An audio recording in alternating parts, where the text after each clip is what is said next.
And the bottom line is we need a solution for the subsidies and a ramp down. We've got a couple of proposals that are, I think, getting to the right place, but we have to have something viable to vote on before we get out of here. I really don't think the Democrats are going to deal any health care improvements next year. So we've got to work in the remaining time we have in this month. And if you don't have something viable, what are the implications for your party? Well, I think they could be significant. I think a lot of people, there are some of the population that will only have a minimal impact. But, I know of, I just had a constituent down in North Carolina currently paying $800 a month for health insurance for a couple and 3 children.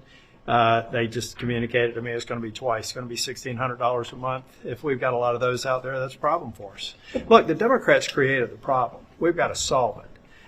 Or going into next year, we will own a problem that they created. We all voted against this back when Biden did it on a partisan basis. We need to fix it, but you got to fix it over time. You can't do it cold turkey. Could it cost you control of Congress? Republicans are forcing a false choice on the American people. And the impasse they've created have real life consequences, and it will have political consequences because the American people are not dumb. They see that these sham proposals for healthcare savings accounts and tax credits are simply a ruse and a sham by Republicans to disguise the fact they are blocking extension of healthcare subsidies that make insurance affordable. And I'm really a all of the above approach kind of guy. I mean, at this point, I think we need to do everything we can to bring down the cost of premiums.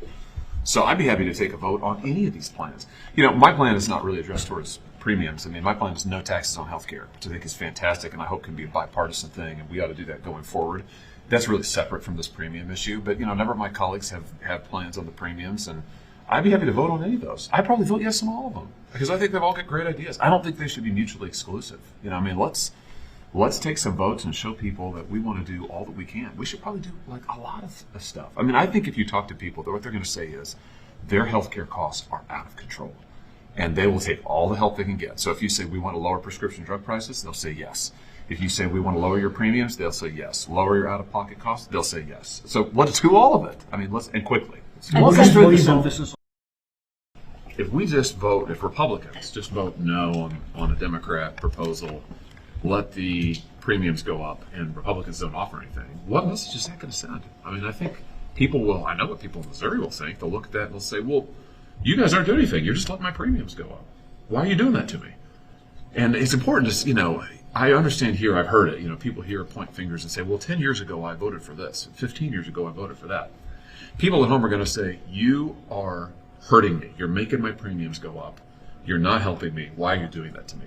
What a great question. They're going to be right. So I think we better do something. But Senator, you mentioned that you want folks to...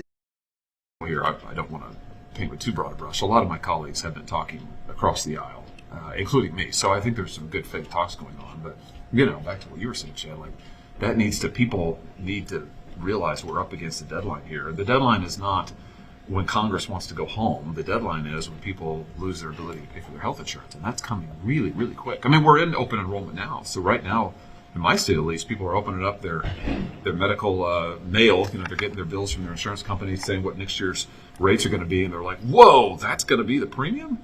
I can't afford that." So we need to do something ASAP. Just back on the bus strike.